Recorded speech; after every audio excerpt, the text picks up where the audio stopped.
നമസ്കാരം സാർ. അന്ന് കണ്ട വേഷമൊന്നും അല്ലല്ലോ ഞങ്ങളുടേത്. അതുകൊണ്ട് ഭയമൊന്നും കൂടാതെ തന്നെ തുറന്ന് സംസാരിക്കാം. ശരി സാർ. ഞങ്ങളോടും പോലീസിനോടൊക്കെ അന്ന് പറഞ്ഞ കാര്യങ്ങൾ സത്യം തന്നെയല്ലേ? പറമ്പത്ത് രാജു നിങ്ങളുടെ വീട്ടിൽ അന്ന് രാത്രി ഉണ്ടായിരുന്നെന്ന് പറഞ്ഞല്ലോ, അതിനെ കുറിച്ചാ സാറ് ചോദിച്ചു. ഉണ്ടായിരുന്നു സാർ. അന്ന് നിങ്ങളെ ഭീഷണിപ്പെടുത്തി ഞങ്ങൾ സംസാരിക്കുന്നതിനിടയിൽ നിങ്ങളൊരു കാര്യം പറഞ്ഞു. ശശിയെ, നിങ്ങളുടെ മകനെ ഇഷ്ടപ്പെടുന്ന ഒരുപാട് പെൺകുട്ടികളുണ്ടെന്ന്. ആരൊക്കെയാണവര്? എനിക്കറിയില്ല സാർ. ചിലപ്പോ അവനതൊക്കെ വെറുതെ പറഞ്ഞതാവും. അങ്ങനെ വെറുതെ പറയൂ പെങ്ങളെ? സത്യമായി എനിക്കൊന്നും അറിയില്ല സാർ. നിങ്ങളുടെ മകൻ വരാറായോ? ഒളിച്ചിരിക്കുന്ന മകൻ പുറത്തു വരാറായോന്ന്? എനിക്കൊന്നും അറിയില്ല സാർ. കുറെ നാളെ ഞാൻ അവനെ കണ്ടിട്ട്. വെറുതെ നുണ പറയരുത്. എവിടെയായിരുന്നാലും ഞങ്ങൾ അവനെ പൊക്കും. പക്ഷെ അവനായിട്ട് സ്വയം കീഴടങ്ങിയാൽ അത് അവന് നല്ലത്.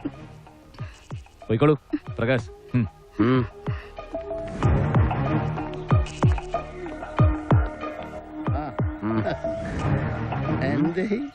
നോക്കിയത് മതി.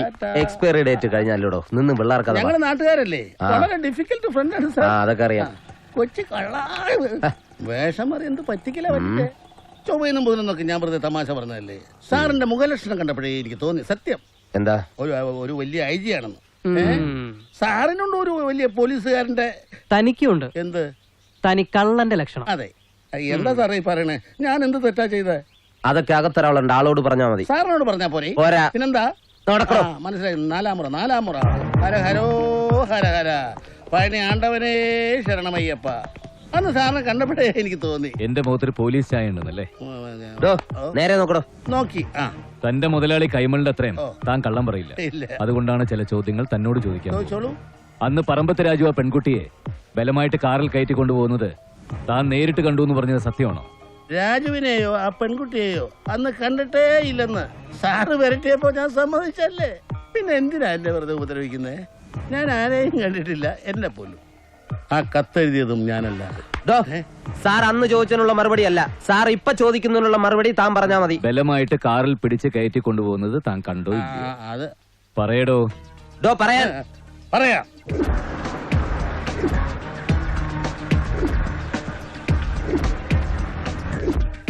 പെൺകുട്ടിയെ രാജു കാറിൽ കയറാൻ നിർബന്ധിച്ചു. പക്ഷെ കേറിയില്ല. അത്രയും ഞാൻ കണ്ടതാ. ബാക്കിയൊക്കെ ആ വക്കീലിന്റെ പണിയാ സാറേ.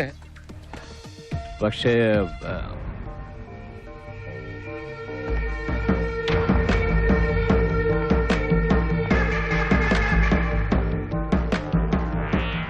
ആരാത്? പ്രകാശ് സാർ. ആരാള്? അറിയില്ല സാർ. എന്തിനാ? ആരാള്? ആര്? കണ്ണു പിടിക്കുന്നില്ലല്ലോ. കാണുന്നില്ല എനിക്ക്. ഇല്ല, മനസ്സിലായില്ല. ആരാ? എന്താ ഇവിടെ? ഇയാളെ തനിക്കറിയോ? പിന്നെ ഇത് നമ്മുടെ രമണനല്ലേ, കൈമൾ സാറിന്റെ കുമസ്തൻ. സാറേ, ഇയാൾ എന്റെ ഒപ്പം വന്നതാ. എന്തിന്? ചുമ്മാ ഒരു കൂട്ടിന്.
ഞാൻ ഇന്നലെ രാത്രി ഒരാളെ കണ്ടടാ, ചിറ്റയോടൊപ്പം. ആരെയാ കണ്ടേ? ഒരാളെ ജയിൽ ചാടിയില്ലേ, ഒരു കള്ളൻ. അയാളാണെന്നാ തോന്നുന്നു.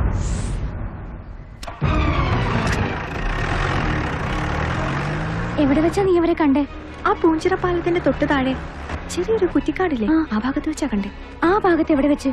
ആ ഭാഗത്ത് ഒരു പൊട്ടിപ്പൊളിഞ്ഞ കെട്ടിടമല്ലേ, അവിടെ വെച്ച്.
അന്ന് ഇവിടുന്ന് ജയിലിൽ ചാടിയതിനു ശേഷം നടന്നത് എന്തൊക്കെയാണെന്ന് വള്ളി പുള്ളി തെറ്റാതെ സാറിന് പറഞ്ഞു കൊടുക്കടാ. അല്ല, അങ്ങനെ പറയുന്നത് എനിക്കും ഇഷ്ടം സാറേ. യേശു പറ. പറയാം. ജയിലിൽ ചാടി തൊട്ടടുത്ത വീട്ടിൽ ആദ്യം കയറിയത്. കൈനീട്ടം മോശം. ആകെ കിട്ടിയത് 3-4 ജോഡി ഡ്രസ്സ്, ഒരു മൊബൈൽ ഫോൺ, കുറച്ച് കാശ്, ആ പിന്നെ ഒരു കത്തിയും കൂടെ. പിന്നെ കയറിയത് കുറച്ച് ദൂരെ ഒരു വീട്ടിലാ. അതന്നാണോ? അന്നല്ല, അടുത്തൊരു ദിവസം.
നായിന്റെ മോനെ, നീ എന്താണ് അവരെ ചെയ്തത്? രാജൻ സാറി, പ്ലീസ്. സർ, അതെന്താ എടുത്ത ആഭരണമൊക്കെ കൊണ്ടുപോകാത്തത്? എന്തോ അവളുടെ മുഖത്ത് വിഷമം കണ്ടപ്പോൾ എനിക്കൊരു കുറ്റബോധം. അതുകൊണ്ടാ സാർ. അന്നാ വീട്ടിൽ നടന്ന സംഭവത്തിന് ശേഷം നിങ്ങൾ തമ്മിൽ വീണ്ടും കണ്ടു. Am I right? കണ്ടു സാർ, പല പ്രാവശ്യം കണ്ടു. എവിടെ വെച്ച്? എന്തിന്? ആ സംഭവത്തിന് ശേഷം അവളെ വീണ്ടും കാണാൻ വല്ലാത്ത കൊതി തോന്നി സാറേ. ആദ്യമൊക്കെ ഞാൻ ചെന്ന് വിളിച്ചിട്ടും അവർ കാണാനും മിണ്ടാനൊന്നും കൂട്ടാക്കിയില്ല. എനിക്ക് വല്ലാത്ത ദേഷ്യം തോന്നി. മൊബൈലിലെടുത്ത ഫോട്ടോ ഞാൻ നാട്ടുകാരെ കാണിച്ച് നാണോ മാനോ കളയെന്ന് പറഞ്ഞപ്പോ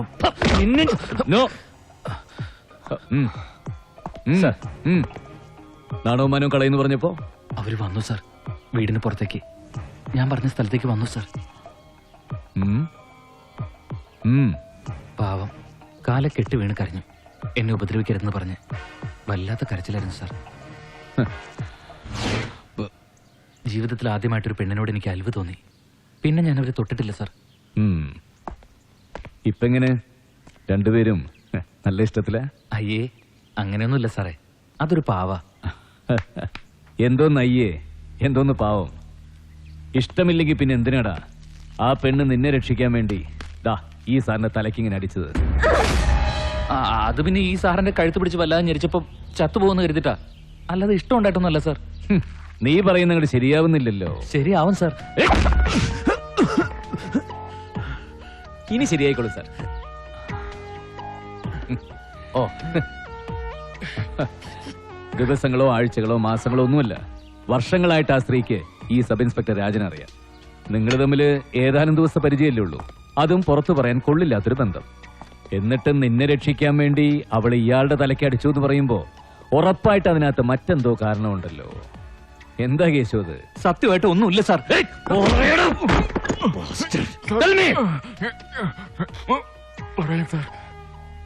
ഭീഷണിപ്പെടുത്തിയപ്പോ അവര് വീണ്ടും വന്നു. പല പ്രാവശ്യം വന്നു. അതെ സാർ. ആദ്യത്തെ അനുഭവം തന്നെ വീണ്ടും ആവർത്തിച്ചു. അതെ സാർ. പിന്നീട് അവൾ ഒറ്റയ്ക്ക് വരാനും തുടങ്ങി. അതെ സാർ.